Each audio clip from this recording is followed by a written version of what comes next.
Buenas tardes. En primer lugar, quería agradecer a la organización la puntualidad, porque les prometo que, acostumbrado uno a disertar en público con cierto retraso, no deja de ser una verdadera satisfacción que por una vez me digan, en punto, entra, y digo, parece esto una película, ¿no? En segundo lugar, decirles que siempre le comento yo a los compañeros de fatigas y de oficio, ¿no?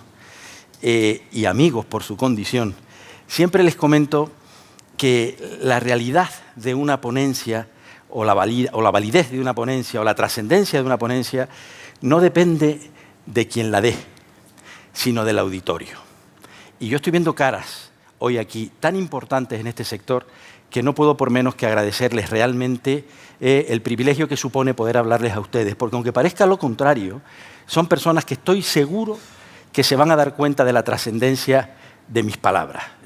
Son muchos años en el oficio y lamentablemente, pues no siempre a uno lo escuchan con la buena intención con la que uno habla siempre.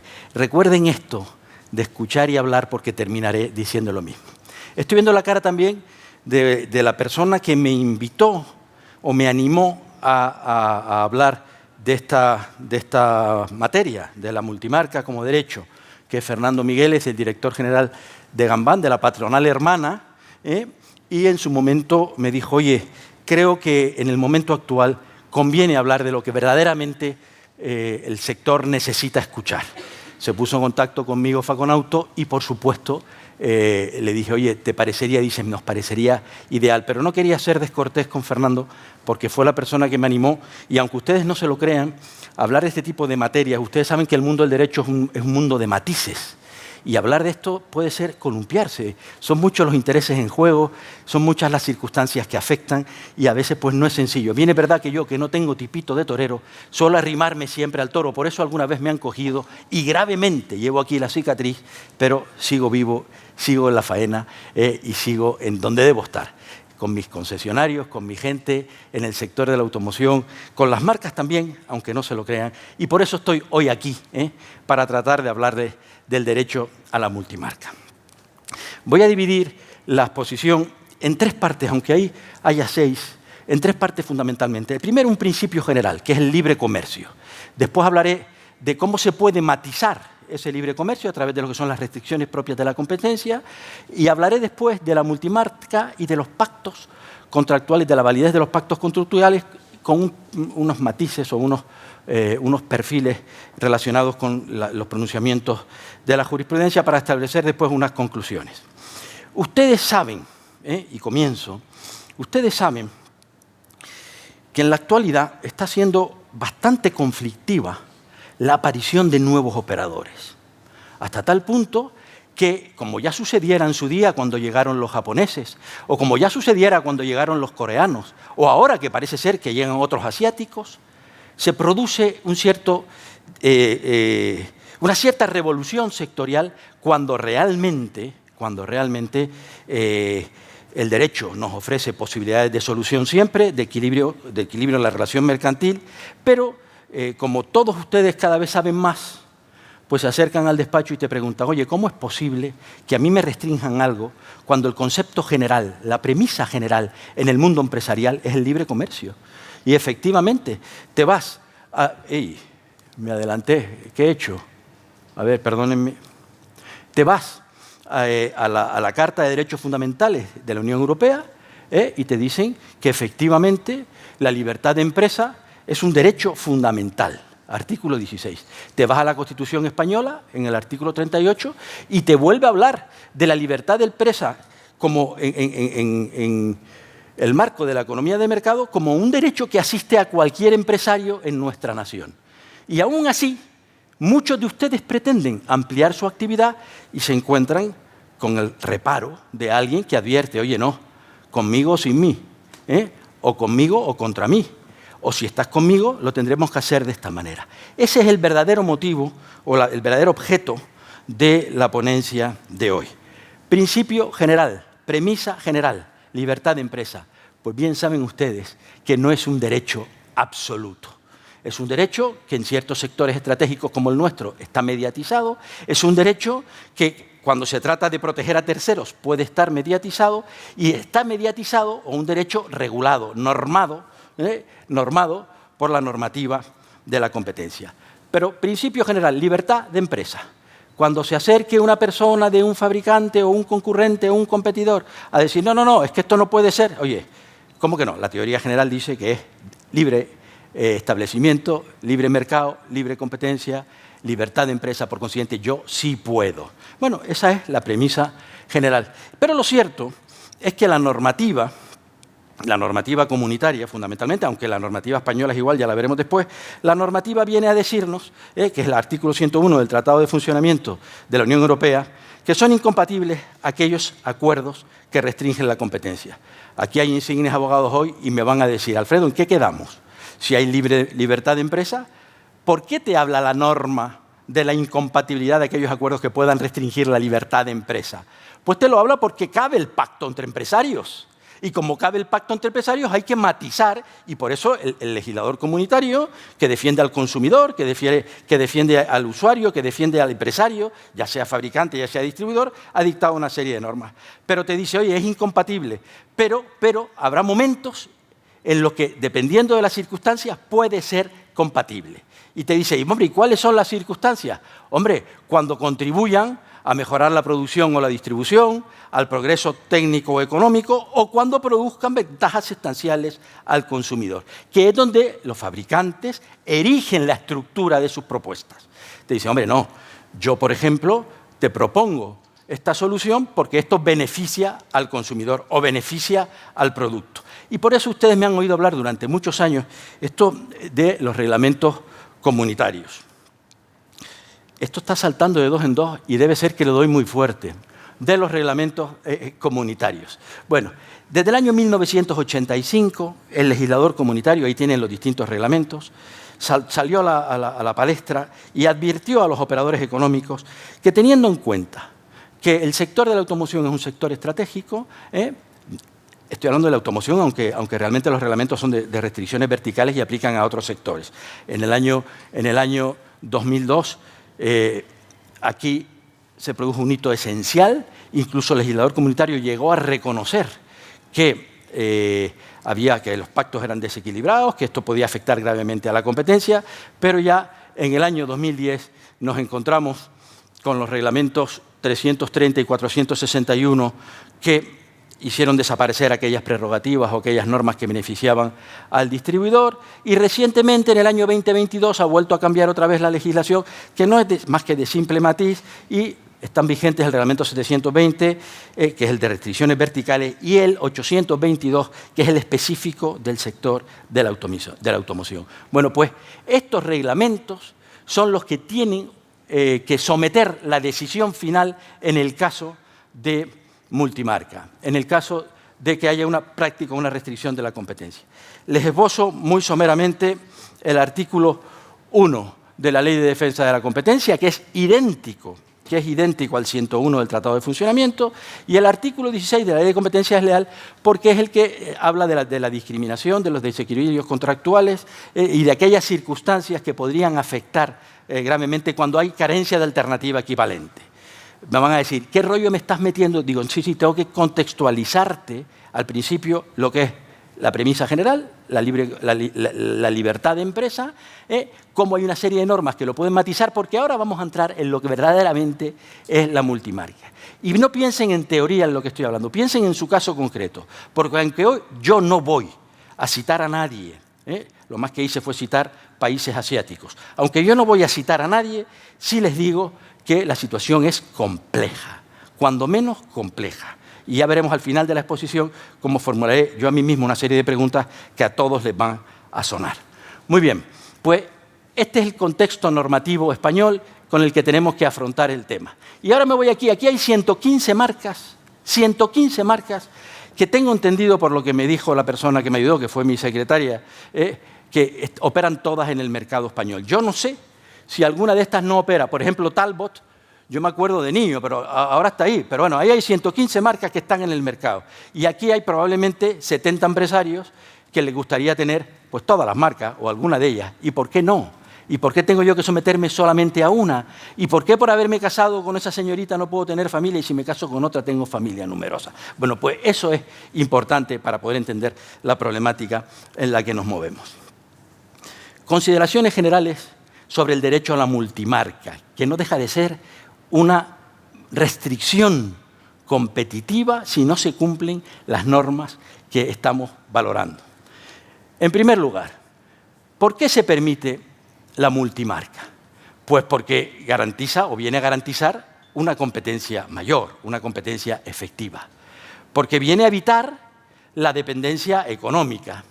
Porque viene a proteger al consumidor, mejores precios, mejores servicios, más oferta, mejor postventa. Eso lo tenemos claro, con lo cual, siempre que la premisa general sea el libre mercado o la libertad de empresa, tú dices, hombre, si esta es la finalidad, ¿cómo no va a ser válido el pacto? Si la finalidad es esta.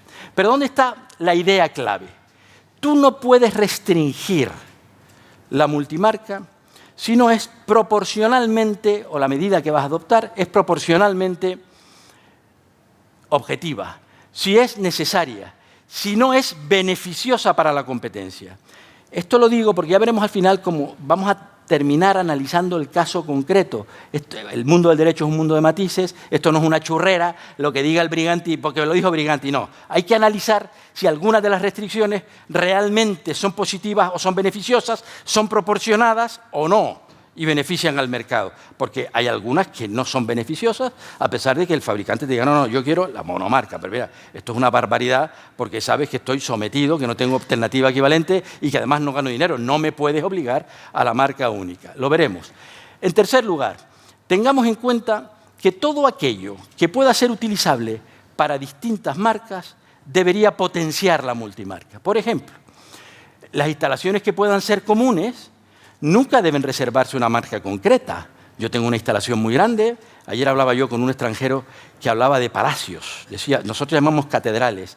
Este era un alemán y hablaba de los palacios de los concesionarios españoles. Pues efectivamente son palacios, pero si el palacio tiene una zona común de baños y tengo varias empresas, lo normal es que los baños, es decir, pueden ser cláusulas inhibitorias de la competencia. Si el fabricante me dice, no, pero tienes que tener baños para esta marca, baños para esta, parking para esta, parking para la otra, no. Es decir, lo que pueda ser común tendrá derecho a utilizarse, también es otra premisa. Y en cuarto lugar, debe de tener mucho cuidado en las exigencias que obligan al concesionario, porque lo que no puede es establecerse o llegarse a una exclusividad injustificada. Es decir, una cláusula que te prohíba eminentemente o absolutamente vender otras marcas, hay que analizarla. Una cláusula que imponga penalizaciones económicas por vender a otras marcas, hay que analizarla. Una cláusula que te hable de inversiones desproporcionadas para que no me cojas otra marca, hay que analizarla. Esto que aparentemente es legal puede ser absolutamente ilegal. Cuanto más si se trata de un tratamiento discriminatorio. Yo he oído a gente que dice, si me vendes otra marca, vas a cobrar menos. Y si me la dualizas o me cambias la instalación y la compartes con otro, vas a cobrar menos. Y si te pones muy tonto, con la misma pierdes hasta tu relación contractual. Eso es lo que no puede ser. Por eso digo que el derecho a la multimarca, que está regulado y que es legal, puede no serlo dependiendo de las circunstancias. Vaya, es lo que yo digo, que le doy muy fuerte. El derecho a la multimarca tiene una serie de límites y de excepciones que están resumidas en estos 4 puntos. Por supuesto, desde el punto de vista de la competencia, la cuota de mercado es fundamental, aunque la carga de la prueba va a depender del fabricante. El fabricante que te exige monomarca o que te exige una exclusividad tendrá que demostrar que esa monomarca no perjudica al mercado y tendrá que demostrar si está o no está sometido a las restricciones comunitarias. Porque, hombre, al final un fabricante muy pequeñito que empieza, pues podría suceder que tuviese unos privilegios mayores que aquel que lleva mucho tiempo. Pues ¿por qué? Porque está intentando entrar en un mercado. No lo puedes limitar en toda su actividad. Hay una serie de líneas rojas que también la normativa comunitaria nos impone. Es decir, en la postventa saben ustedes perfectamente que en la postventa la información que se le dé al taller, el derecho que tienen a conocer el dato, es decir, una serie, el dato sobre todo del vehículo, ¿no? Hay una serie de circunstancias que ahí no se puede, quedan blindadas. En el VN caben los matices, ya lo veremos a continuación. Y después, por razones objetivas y proporcionadas, también caben limitaciones. Si están técnicamente justificadas, son necesarias para el producto o no excluyen otras marcas en la práctica, los fabricantes pueden mediatizar y pueden exigir una serie de pactos en concreto. Y por último, en cuanto a los límites y excepciones, antes ya lo comenté, la dependencia económica, el artículo 16. El artículo 16 de la Ley de Competencia Desleal, la situación discriminatoria y la falta de alternativa equivalente. Pues miren, abajo en amarillo hay dos líneas que te dicen, aunque aparentemente una cláusula pudiera ser legal, aunque fuera así, va a depender de si el concesionario tiene o carece de alternativa equivalente o esa cláusula le lleva al fracaso. Porque si es así y el fabricante abusa de su posición de dominio, a conciencia o a sabiendas de que depende económicamente de él el distribuidor, tampoco puede imponerle restricciones a la actividad de la multimarca. Muchos de los, estoy viendo caras insignes y caras que cuando yo empecé jovencito, pues tenían una sola marca. Es que tenían un contrato en exclusiva. Hay señores que están por aquí, que yo no los señalo, pero por aquí hay varios que conozco muy bien, que tenían un contrato, un territorio exclusivo, un contrato monomarca, y aquello era muy rentable y les iba muy bien. Y después llegaron las distintas evoluciones del mercado y fue cambiando las circunstancias y tuvieron que acceder a otras marcas. Y siempre se revela el operador, el fabricante, dice, oye, ¿pero por qué? ¿Por qué me estás poniendo los cuernos? No tiene por qué ser así. Yo recuerdo, hace por lo menos 15 años o 20 años, había, y muy amigo de Ramón Roma y mío, un abogado del Estado, Jesús Ruiz Beato, que era vicepresidente de Nissan, secretario del Consejo de Administración, una era Nissan Ibérica, la otra era Nissan España, abogado del Estado, y me recuerdo que un día nos citó a comer a Ramón y a mí y nos dijo, os vais a recordar de los efectos de la globalización. Esto hace 20 años. Y tú dices, los efectos de la globalización. Tú le hablas a un abogado de la globalización y es como hablarle de los logaritmos neperianos. No teníamos ni idea. Gente de letras que no sabía ni de lo que estábamos hablando. Pues efectivamente ha pasado el tiempo y te das cuenta que esos concesionarios que eran monomarca exclusivos, con una territorialidad exclusiva y con unos márgenes del 16 o el 30%, han tenido que ampliar el abanico de su actividad precisamente porque la rentabilidad del producto ya no es la misma. Entonces, ahí estoy, cuidado, porque esa dependencia económica también está regulada y sirve para esgrimirle al fabricante, para decirle, ¿por qué tienes que permitirme ser multimarca? Porque no puedo depender económicamente de ti y tú lo sabes, no puedes abusar de mi situación exigiéndome pactos y exigiéndome cláusulas que sabes que me van a llevar a la pérdida, al fracaso empresarial. Este es uno de los efectos que también tiene el derecho a la multimarca. Bien, hemos visto la premisa general, la libertad de empresa, y hemos visto que no es un derecho absoluto y que caben matizaciones según las circunstancias y todas ellas amparadas en la normativa de la competencia. Normativa comunitaria, reglamentos comunitarios, artículo 101 del Tratado de Funcionamiento de la Unión Europea o normativa española, artículo 1 de la Ley General de Defensa de la Competencia y artículo 16 de la Ley de Competencia Desleal. Contexto normativo. Vámonos ahora a la realidad de lo que acontece. Y la realidad son los pactos contractuales. Aquí estoy viendo también secretarios generales de grandes organizaciones, estoy viendo empresarios, y hay una cuestión que yo siempre me sublevo y que la gente no me entiende, pero yo me sublevo por impotencia. Es decir, recuerden ustedes cuando sus madres le daban aquellos pellizcones. A mi madre, la pobre, una vez me dio una torta y se le hinchó una vena en el brazo. Y era por impotencia, porque nadie me ha querido a mí más que mi madre. Es decir, yo a veces digo cosas y no las digo en el tono idóneo por impotencia. No, porque me siento una madre del sector y no me funcionan las cosas. Entonces vamos a ver ahora por qué me quejo siempre de que las asociaciones profesionales no quieran meter el dedo en el ojo, no quieran forzar la última pregunta. Estoy viendo también aquí hoy a representantes de juntas directivas de algunas asociaciones que fuerzan y que ganan siempre. porque ganan, porque hay un profesional que está intentando ganar la partida. Ganar la partida no es como en el fútbol, de te gané 10-0 y te ridiculizo, no. En el mundo asociativo y en el mundo de la distribución, ganar la partida es un golito. Esta vez 9-1, perdimos por 9-1, pero ya metimos uno, coño. Lo que no puede ser es que no metamos ninguno porque somos unos cobardicas. Bueno, también me han oído decir muchas veces que muchos cobardes no hacen un valiente. Otra altanería del amigo Briganti, que cuando se pone altanero es el que más.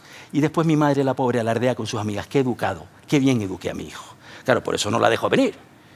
Porque si mi madre, pero hijo, ¿cómo le dices eso a las personas que encima te pagan? Digo, madre, porque no me quieren escuchar. Vuelvo otra vez a decirle, atentos a lo que es hablar y a lo que es escuchar. Seguimos. El pacto de exclusividad. Bueno, pues el reglamento 720 del 2022, el último de restricciones verticales, te dice, puede existir un sistema exclusivo, puede haber un pacto de exclusividad, pero con un máximo de 5 vendedores. Es decir, los fabricantes podrían exigir un sistema en el que hubiera nada más que 5 operadores nacionales. Y ellos pueden reservarse los clientes y pueden reservarse los compradores. No lo están haciendo, pero eso no significa que yo no lo tenga que decir, porque es muy probable que lo hagan. Y ustedes me dirán, pero estás loco. La globalización que me enseñó a mí el señor Ruiz Beato. No estoy loco, no estoy loco. Tiempo al tiempo. Antes me decía no sé quién, pero qué bien te conservas. Yo digo, es el lifting, y yo voy al de la Chrysler. Bueno, pues será el lifting. Pero lo que está claro es que pienso estar aquí y voy a ver, en esta misma sala o en otra parecida, voy a ver el cambio sectorial. 5 operadores nacionales y todo colgando de ahí. Estoy viendo a alguno que se sonríe porque sabe que es uno de los 5. Bueno, bien, es verdad que en el sistema exclusivo no se puede restringir las ventas activas. Es decir, aunque tú nombres 5, si te viene uno de otra zona a tu zona, pues sí, es decir, todo eso es matizable.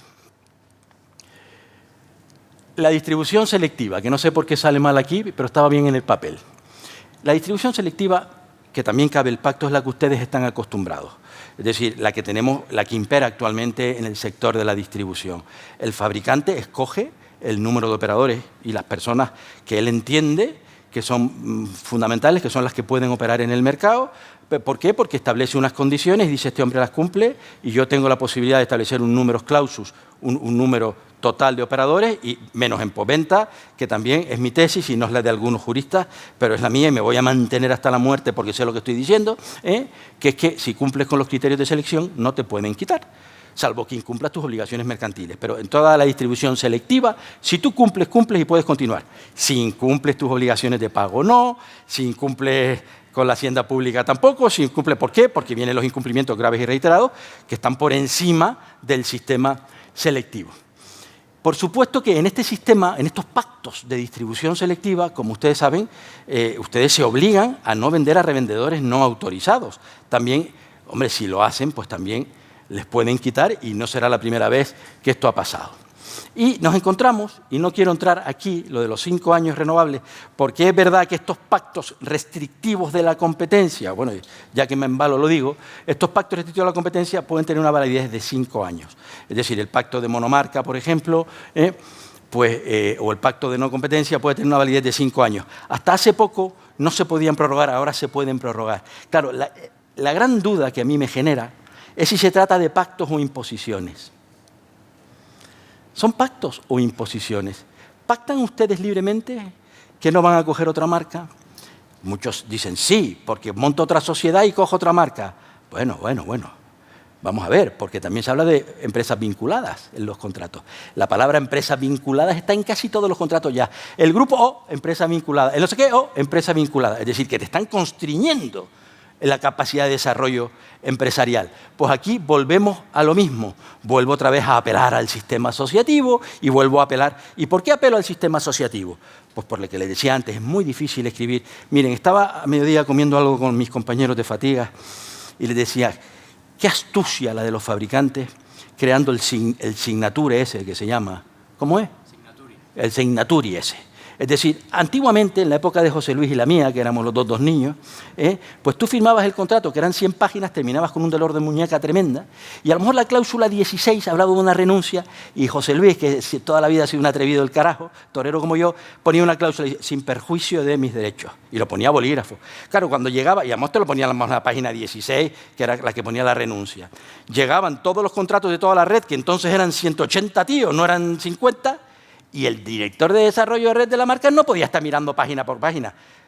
A los 7 años intentaba hacerle, con perdón de la expresión, señora, una putada a José Luis, y cuando el tío abría, me cago en 10, el cabrón de José Luis. Bueno, pues como eso ya no funciona, han creado el Signaturi y el artículo 1262 del Código Civil te dice que el consentimiento prestado digitalmente o en la distancia se presume plenamente válido. Ya, coño, menudo invento. Mándame eso que te llegó al no sé qué. Y vamos, yo soy incapaz de hacer una transferencia, también se los digo, digitalmente. Pero hay otras personas en el despacho que firmarían por mí y están consintiendo plenamente todo. Y lo que consienten son cláusulas, que por eso abrí esto aquí, son cláusulas en muchos casos abracadabrantes. Por ejemplo, hay una que dice, autorización multimarca con previo aviso. Excusatio non petuta, accusatio manifiesta. Y te ponen el título, en el contrato pone autorización multimarca con previo aviso. Para no decirte no estás autorizado, avísame. Claro, desde que te aviso, me cuelgas un teléfono y dices, mira, Pilar, ni de broma, no lo hagas porque te vas a enterar. Vale, pues mire lo que dice aquí. En caso de que con posterioridad a la suscripción de este contrato, el distribuidor decida distribuir mediante cualquier título, vehículos de terceros o accesorios originales de terceros o piezas de recambio originales de terceros o prestar servicios de reparación o mantenimiento a vehículos de terceros. Joder, imagínate, Raúl, que no puede entrar en mi taller un vehículo de otra marca, aunque sea Tata, la primera que cito. ¿Que no puede? Pues claro que puede entrar, pero aplique usted la ley. Bueno, pues el distribuidor deberá notificarlo al proveedor con preaviso mínimo de 6 meses. Encima con preaviso mínimo de 6 meses, como si estos matrimonios se hicieran a 6 meses vista. Cuando aquí te pillo, aquí te mato. Apareció ayer el nuevo de no sé quién, me dijo que si podía, yo le dije que sí, que tenía que hablar con mi mujer y que con mi suegra, y venga, no, con preaviso de 6 meses, ya he incumplido el contrato, estoy en la calle. Esta es una cláusula, ¿le llaman pacto? ¿Le llaman pacto? Yo creo que no. Pero es que pacto de monomarca o de no competencia. Durante un periodo de 5 años desde la firma del presente contrato, el concesionario no fabricará, comprará, venderá o revenderá vehículos que compitan con los vehículos de la marca. Quedan excluidos, por supuesto, los derechos adquiridos. La prórroga de la prohibición transcurrido el periodo de 5 años inicial requerirá el consentimiento expreso de ambas partes. ¿De verdad ustedes que tienen algunas marcas de estas buenas, recalcitrantes, de las que no tuercen el brazo, coño, ni para lavarse los dientes, ustedes creen que esta cláusula no es que está pactada? Vas a hablar con el abogado, con el compañero contrario. No, es que esto está pactado. ¿Pero cómo que pactado? Pero si mi cliente no se acuerda de haber leído eso siquiera. No, lo hizo la asociación. ¿Pero la asociación de quién? Si nadie se reunió para hablar de esto. No, tú no estabas. Pero ellos se reunieron y nos dijeron que sí. Señores, a eso es a lo que le llaman pacto. Lo que es cierto, bueno, ya lo de la venta online, que antes nos metimos los compañeros de Fatigas y yo en la planta de abajo, nos metimos a ver las ventajas y desventajas de la venta al retail, la venta online. Al final te das cuenta que esto es un parto. Porque, vamos, la conclusión que yo saqué es que el consumidor final no quiere tonterías, que no está para comprar mucho en la distancia, y el del banco que estaba por allí, menos todavía. ¿Cómo le va a llevar un crédito a un tío porque pincho un botón ahí, no sé ni quién es, ni tengo ni idea de su solvencia patrimonial y cómo va a pagar y cómo no va a pagar? En definitiva, otra cosa, otro pacto que está ahí, que es un sistema también que se incluye en todos los contratos, y que yo me temo que tampoco ha sido pactado, o al menos, por no discutir, se pudieron callar. Pero yo dudo mucho que ustedes hayan aceptado que se prescinda de ustedes para lo que es la actividad de la distribución, entrega y demás. Frente a esto, señores, hemos extraído 3 sentencias del Tribunal de Justicia de las Comunidades Europeas, en las que se evidencia cómo hay que acudir al caso concreto, cómo hay que analizar las cosas. Para analizar las cosas hay que ponerlas en cuestión, y si no las ponen en cuestión será imposible. Pero miren, en el año 2024, el año pasado, bueno, o hace 2 años, dice el tribunal, basta con demostrar la existencia de efectos potenciales contrarios a la competencia siempre que sean suficientemente acusados. Te dice más, 1 año antes. Siempre que se demuestre que este comportamiento tiene por efecto real o potencial impedir, restringir o falsear la competencia de modo sensible, tampoco es legal. Y por último, dice, es necesario examinar el juego de la competencia en el mercado real, identificando los efectos. Luego, empecé diciendo que el mundo del derecho era un mundo de matices. Por favor, lo que yo diga no es cátedra. Es decir, si no analizas el caso, mire, a mí esto en derecho penal, me acuerdo que me lo enseñó un catedrático, que era Rodríguez Mourullo, que yo entonces era mucho más joven, y me decía, es posible que tú dispares y trates de matar a alguien y no sea delito. Yo digo, ¿cómo no va a ser delito, coño? Dice, si estaba muerto, no es delito. Digo, coño, pues esto es igual. Esto es igual, esto no es hablar por hablar, esto de los charlatanes sobramos aquí. Es decir, esto hay que analizarlo, por eso es tan importante culturizar, tan importante trabajar, tan importante equilibrar las relaciones mercantiles. Y ahora me voy a ir a la pregunta de la chica esta tan mona, que dice, señores, ¿han oído ustedes alguna vez esta expresión? A quien distribuya tal marca le quito el contrato. Como te atrevas, y te lo digo en serio, José Luis, como te atrevas a coger esa marca, te quito el contrato. ¿Ustedes creen que ese pacto de monomarca o de avísame 6 meses antes o de no competencia es legal? ¿Ustedes creen que esta advertencia es legal? Por mucho que haya unas normas comunitarias que te encorseten o te interpreten, esto no puede ser legal. Esto no puede ser legal y sucede. Y digo, no voy a decir qué marca, ni de qué nacionalidad, ni quién lo dijo. Pero esto está sucediendo a diario. Yo estoy recibiendo gente continuamente en el despacho diciéndome barbaridades de esta naturaleza. ¿Y saben cómo se arregla? Escribiendo. Escribiendo. Te mandan, el coge esa marca, el otro le manda una carta de cancelación y entonces yo les contesto, le devuelvo y dicen, sí, usted me quita el contrato sin causa, ad nutum, a 2 años, sin causa, porque yo he cogido la marca tal. Rápidamente se desvanece porque dice, está el loco ese del Brigante ahí, con la misma me lleva a la CNMC y es verdad que se monta aquí un tingao que no... A mí no me gusta ir a ningún sitio, pero sí me gusta que los demás entiendan que todo no vale. Segunda, las condiciones comerciales van a ser diferentes como tú tengas multimarca. Y estableceré concesionarios de nivel A, de nivel B y de nivel C. Si la multimarca es europea, es nivel B. Si eres monomarca, es nivel A. Y si la marca es asiática, es nivel C. Joder, el nivel C cobra menos que el B y el B menos que el A. Esto es legal. Briganti, tírate de la moto. Claro, ¿dónde está la prueba? Porque a mí me lo cuentan verbalmente, pero ninguno te trae una prueba. Si no hay prueba, no hay caso. Es decir, por mucho que te quieran decir, no hay caso. Pero es que hay más, hay de todo tipo. El otro día me llamó un concesionario para decirme, joder, aquí pone que si tengo multimarca, tengo que cumplir el objetivo y comprar un porcentaje no sé cuánto mayor y demás, que si no la tengo... Digo, mira, tío, eso dile que no es legal. Bueno, pues el hombre va y se lo dice. Y le contesta al otro, estos son lentejas, o lo tomas o lo dejas. Son el contrato de mi organización y si quieres lo firmas y si no te queda fuera. Claro, me quedo sin esa marca que me hacía ilusión, la verdad, me hacía ilusión. Como utilices la parte de la instalación que dejó la marca hermana, eran 2 hermanas o 3 hermanas, una se fue para el carajo sin avisar, quedó una parte y dicen, ni se te ocurra dárselo a otro, porque te quito las otras. Volvemos otra vez con el pacto de multimarca. Oye, dime dónde está. Bueno, pues le voy a decir una cosa. En esta última me trajeron un papel, pero me trajeron un papel que decía todo lo contrario a lo que dice la ley. Es decir, ellos mismos, para garantizar la viabilidad de aquellas otras que continuaban, que van a caerse, para garantizar la viabilidad habían firmado que no cubrirían ese incumplimiento contractual, libertad de pacto, porque además no fue un pacto firmado online, sino que fue el tío allí y firmó. Señores, los males que tenemos a veces los merecemos, es así de lamentable. Hombre, me dijeron que, fíjense, empezaba en hora y siempre son 40 minutos, 35, te dice, tienes 1 hora. Digo, joder, ¿me lo dices ahora? Que tenía. Bueno, pues yo ahora, si no les importa, yo voy a terminar, pero voy a dejar el turno de ruegos y preguntas y además le agradeceré que las hagan.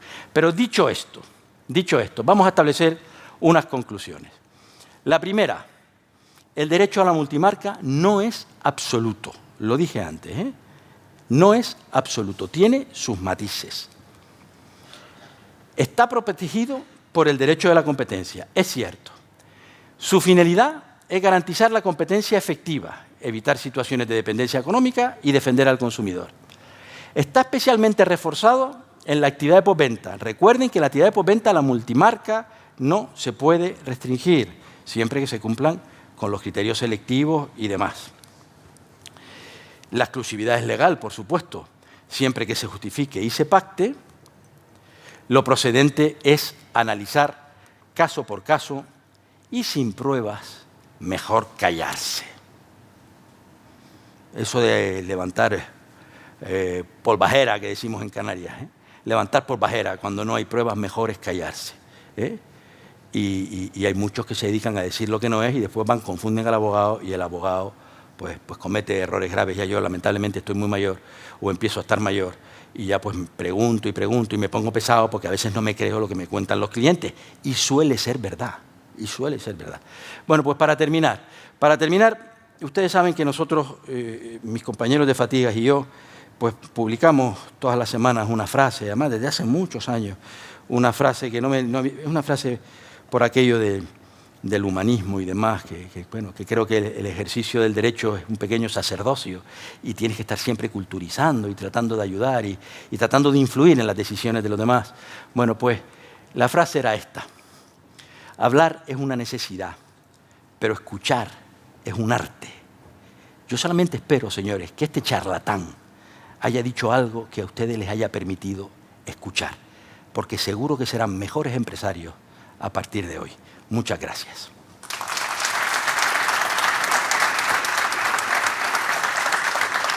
Bueno, dicho esto, ¿me podrían hacer preguntas para yo disfrutar contestándolas?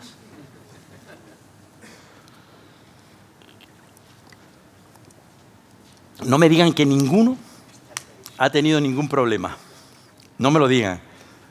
Díganme, mejor no preguntarte, eso sí me lo creo. Pero vamos, que si alguno tiene algún problema, yo encantado de ayudar. Lo que sí les digo es lo que les dije antes, sin pruebas mejor no hablar, porque hacer el ridículo. Hombre, gracias, caballero.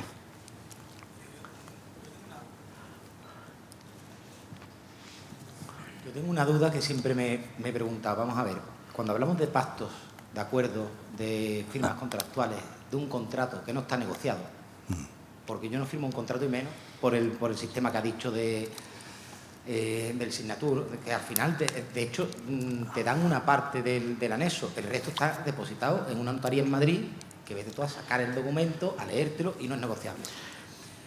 ¿Hasta qué punto tiene validez cuando tú le impones a un colectivo un contrato como decía Alfredo, o lo tomas o lo dejas? Te voy a decir, lo tomas porque son lentejas. Te voy a decir, sí. Mira, me alegro, no necesitas ponerte la marca en la frente, ya sé cuál es, porque es la única que utiliza el sistema ese de depositar condiciones generales en los notarios, y te dan unas condiciones para año, para la Polco. ¿Te suena eso de la Polco, no? Vale, pues entonces, eso no es legal, eso no es negociar nada.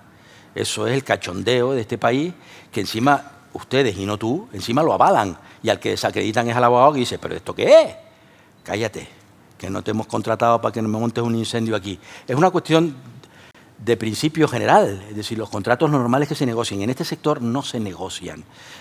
Hoy no está en la sala, pero hace poco un señor me intentó un poco pues ridiculizarme en público porque decía que es que cuando tú propusiste enviar un burofax, pues no servía de nada. Y entonces salió uno que estaba en la sala y dijo, ¿cómo que no? Yo lo envié, no firmé y tengo unas condiciones económicas distintas a las de mis compañeros. Joder, yo vi los cielos abiertos, porque digo, menos mal que por lo menos hay un tipo que me dice, le hice caso y gané. Es decir, eso que tú comentas, eso no es negociar un contrato ni nada, eso es un cachondeo. Ahora, ¿lo ha denunciado alguien? Yo comprendo que tú individualmente no puedas. Si lo tienes que denunciar... Perfecto. No, es lo que te iba a decir ahora. Yo comprendo que tú individualmente no puedas porque te significas y pierdes tu condición o tu estatus, pero para eso están las asociaciones profesionales, para decir, esto no puede ser. Yo hoy he hablado, en general, no he citado ninguna marca más que a Tata, que no sé ya si está en el mercado, y se pueden defender los derechos sin necesidad de hablar de nadie. Como conozco tantos contratos, sé cuál es el tuyo, que el tuyo tiene 5 hermanos más. Y los 5 hermanos están huérfanos. Y lo peor del caso es que cada uno tiene un apellido de distinta madre, no de distinto padre. Porque siempre el macho cabrío es el macho cabrío. Pues sí, eso no es normal. Ese ejemplo no me lo pongas porque es el ejemplo de lo que no debe ser. Bueno, y un contrato firmado de cualquier otra red, de cualquier marca, sin ser negociado, es decir, yo no he negociado ningún contrato que haya firmado, y he firmado mucho. Mira, nosotros no he negociado ninguno. Una coma. Nosotros nos dedicamos a eso, entre otras cosas, y yo te digo que con muchas asociaciones se negocian muchas cosas, no todas. Hay momentos en los que ya hay cosas que la marca dice, por aquí no paso, y entonces tú terminas mandando ese burofax en el que dices, mire usted, muchas gracias por el proceso, hemos estado 7 días full time negociando, hemos convenido muchas cosas y lamentablemente la cláusula 4052.c no ha podido ser negociada. Agradecemos y recibirá usted los contratos firmados. ¿Para qué sirve eso? Para guardarlo en un cajón. Y el día que tú tengas un problema, pues llamarás a tu asociación profesional y le dices que no te han dado una copia de la carta y le dirás, mira, déjame esta carta, y entonces te defenderás como puedas. Pero el que no haga eso está perdido, porque efectivamente estos pactos no se negocian generalmente. Lo que pasa es que el fabricante pues esgrime la negociación, unos porque fue una pantomima, otros porque efectivamente negociaron, y el que le dio miedo en el último momento, como asociación, no individualmente, el que le dio miedo decir, oye, que el 4042.c no fue negociado, pues ese pobre, si te dio miedo ya no es que no te lo hayan recomendado. Si a ti el médico te dice, vacúnate contra el COVID, no te vacunas y te mueres, ¿tú qué quieres que yo haga, mijo? Y no es un reproche hacia nadie, porque hay veces que algunos presidentes de asociaciones, miembros de juntas directivas, secretarios generales, propios asociados, hablo de todos para no significar a nadie, te dicen, pero tío, pero es que a ti te gusta la confrontación. A mí no me gusta la confrontación. Yo no tengo ninguna marca. Yo te digo lo que yo, como jurista y avesado en este sector, recomiendo, que es dejar constancia de que hay algo que no se ha negociado. Ya está, en ese momento puede parecer una estupidez del amigo Briganti, pero yo te digo que a la larga, la semilla que se siembra, generalmente, si se riega bien, da frutos. Ahora, si no la siembras, por mucho que riegues, terreno baldío. Sí, don José Crespo. Oye, estoy encantado, José. Me acuerdo cuando eras un niño, no tenía barba, el pelo negro. Pues yo me acuerdo, pero tú estás igual, Oye, tenía una pregunta que a lo mejor es muy genérica y por supuesto no podrás contestar ahora. Pero ¿qué pasó de aquella ley que creo que fue Miguel Sebastián propuso? La de economía insostenible. Para que regulara la relación entre marcas y concesionarios, que se llevó hasta el Congreso, pero a última hora se echó para atrás. Mira, creo que no hay nada. ¿Hasta qué punto perdemos por no tener esa regulación entre marcas y concesionarios? Vamos a ver, siempre estamos esperando a que sea. Gracias por la pregunta, José. Siempre estamos esperando a que venga otro a solucionar nuestros problemas. Es decir, es el deporte nacional, echarle la culpa a la vecina o al que sea, pero nunca afrontar la problemática. Aquella ley que en su día yo bauticé como la ley de economía insostenible, duró menos que un bocadillo en la puerta de un orfanato. ¿Por qué? Porque aparecieron los fabricantes, que a la postre es tu proveedor, y en aquel entonces ya había todavía menos multimarca que ahora, porque ahora con la concentración de redes es verdad que hay mucha más multimarca y los operadores, pero cuando tú tienes un negocio y te aparece el director de desarrollo de red o quien sea y te advierte y te señala, pues tú llamas rápidamente, en ese caso la promovió Faconauto, pues llamas rápidamente y bueno, y es verdad que a la semana aquello estaba cortocircuitado, ¿no? Pues pasó eso. Entonces, ¿qué es mejor? ¿Tener una ley? Bueno, sí, se discute menos, se equilibran más las relaciones. En España, cuando te encorsetan la actividad, pues generalmente cumples, pero si no hay ley, o te fías y sustentas toda la actividad en las asociaciones o en las patronales, o estás perdido, porque individualmente no puede haber equilibrio en las prestaciones, no hay fortaleza. A lo mejor sí, y en la última no, pero en la anterior exposición pública que yo hice hablaba también de que el proceso de concentración puede poner en jaque a los fabricantes. Es decir, si al final quedamos con 5 y esos 5 manejan todo el mercado, podrán decirle al de desarrollo de red que será de desarrollo del club, no será de una red, sino de un club de 5, podrán decirle estos 5, tío, que vamos unidos y que no, que esta no me la mete. Entonces, es así, es lamentable. Yo llevo toda mi vida, José. Si no me pongo mayor es porque sigo con el mismo entusiasmo, pero he conseguido muy poco. Alfredo. Hombre, Enrique. Buenas tardes. Perdón porque yo soy un outsider, soy un invitado. No eres invitado, tú aquí eres protagonista. Gracias por la invitación. Yo trabajo para Santana Motors. Y yo a Eduardo le quiero decir una cosa. Yo soy el octavo de 9 hermanos. Y a mí mis padres nos trataron a todos por igual. Cuando haces un contrato de concesionario, lo que intentas es tratar a tus hijos igual de bien a todos. Entonces, no es que no negociemos, intentamos hacer un contrato justo y aplicarle las mismas condiciones a toda la red, ¿vale? Y para eso hay veces que nosotros, bueno, yo por lo menos, lo que he hecho ha sido contratar al crack del derecho de las concesiones para que sea nuestro abogado y redacte un contrato que los concesionarios no puedan hacer. Bueno, Enrique, gracias a ti. Yo te voy a decir una cosa. Primero, gracias por la confianza. Y segundo, decirte, por apoyar a Eduardo, que según el cura es así es el bonete. Y antes hablaba de que eran todos hijos del mismo padre y no de la misma madre, porque también los había hijos de puta. Es decir, tú no. A ti te conozco yo de hace un montón de años y toda la vida he podido negociar contigo. Y ese es el motivo por el que al final de mis días una marca está confiando en mí el justo equilibrio en las prestaciones, pero tú eres un personaje, tío. A lo mejor es porque tuviste 9 hermanos. Tú eres un personaje, eres tan personaje que defiendes a una marca de capital mixto y tú la llevas a gala como marca española. No, somos 100% españoles. Ah, bueno.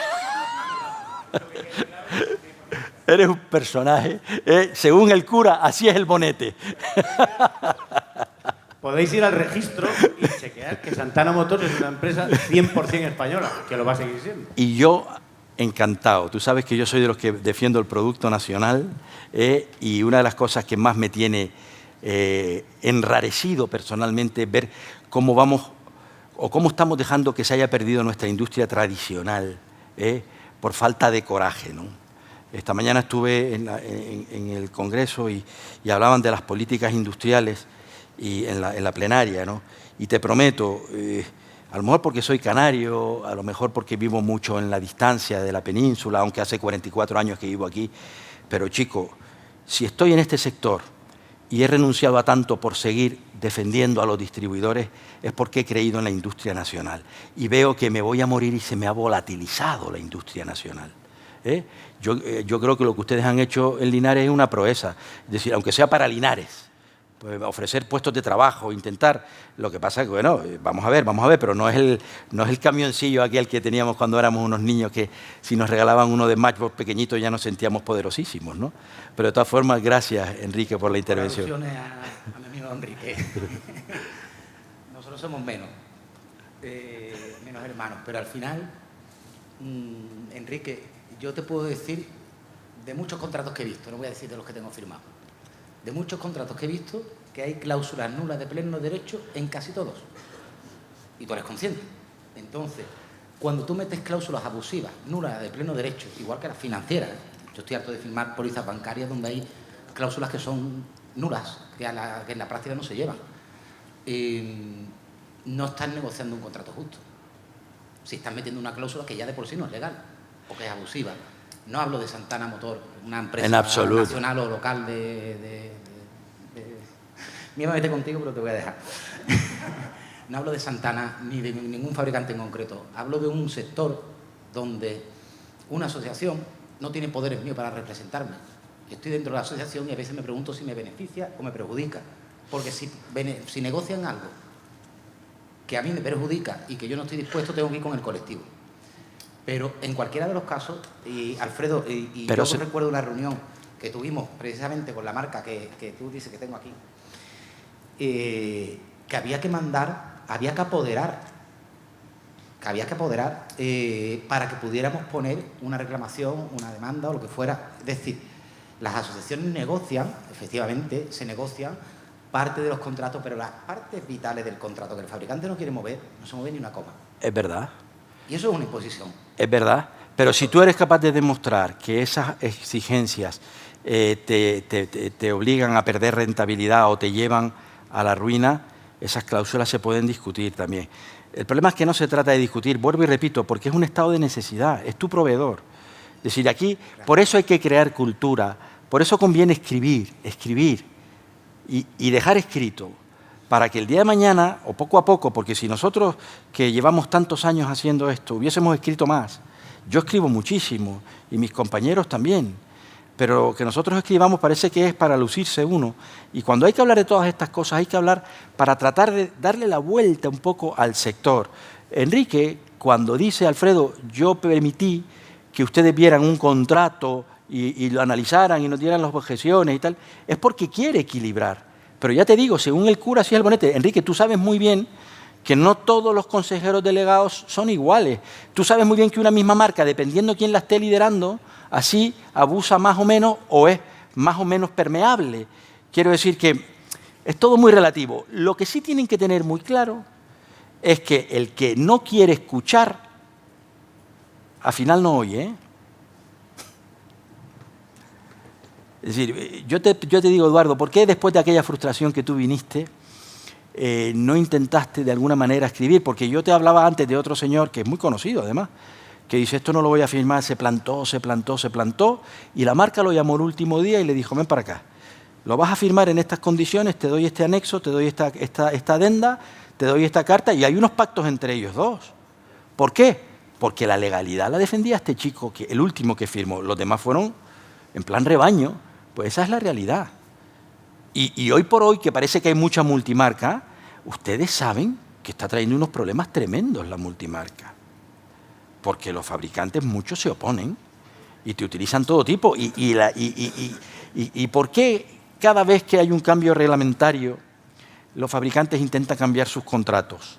Porque quieren afianzar aquello que han podido ganar en ese cambio reglamentario. Están siempre marcando como los leones, marcando territorio, hasta que llega un momento que se ponen en la orilla. Y entonces ya ni ley de costas ni nada, todo mío menos el mar. Es que es así. Pero la culpa, y lo digo con todo el dolor de mi alma, es de ustedes. Es de ustedes. Es decir, yo antes de entrar en esta sala, estuve leyéndome un poco esos papeles en otra sala, y salía de la sala un señor que después tenía que dar una ponencia con otros señores y demás. Y yo salgo, porque veía que entraban, y salgo y me pongo fuera. Pues ¿saben los que escuché? ¡Joder! Estaba el brigante y casi llamo a la fuerza pública. Él se cree que yo no lo oí. Ya yo lo tenía identificado, no hace falta que llame a la fuerza pública.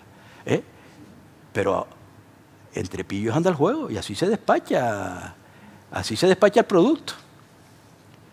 ¿Tú qué quieres que yo haga, mijo? Cuando me vaya a ir para casa, saludar a mi mujer, decirle que todo bien, y en su tónica.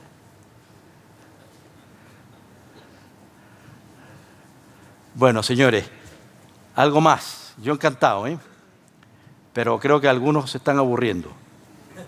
A ver, César Sanz. Es a las 6 en punto, ¿no? Ah, es ya. ¿Ya? Ah, es que antes me dijeron que era a las 6 en punto, perdone.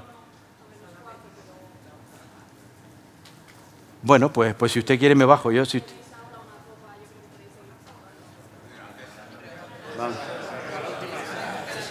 Vale. Bueno, nada.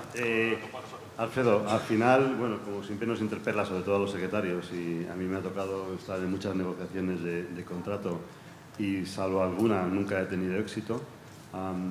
Y no he tenido éxito, o no hemos tenido éxito, porque cuando tú dices a mí los soldados, estás más solo que la una. Sí, es verdad. En ese momento has perdido toda fuerza y toda capacidad de negociación. ¿Tú qué crees que deberíamos de hacer desde las asociaciones para que ese trabajo, porque al final hemos ganado 2 veces, que yo recuerde. Una, que los de Opel, que eran la aldea... No. Yo, cada vez que me permiten negociar, gano. Yo cambio muchas cosas en todas las negociaciones. Lo que pasa es que para algunos ganar o perder es una victoria o una derrota. Para mí es avanzar, culturizar. ¿Qué podemos hacer? Culturizar. Explicarle a todos que hablando se entiende la gente, que leyendo se interpretan los contratos, que buscando razones objetivas para plantearle al fabricante se equilibran las relaciones. Ganar no es ir a un juzgado. A mí los juzgados, yo les tengo miedo. Para mí la justicia es lo único que funciona bien porque no funciona nunca. Yo soy un hombre de diálogo. Pero, ¿qué recomiendo? Culturizar, hablar, escribir, permitir que los que estamos todo el día hablando hablemos y, sobre todo, obligar a escuchar. Repito, y termino como quería terminar. Hablar es necesario, escuchar es un arte.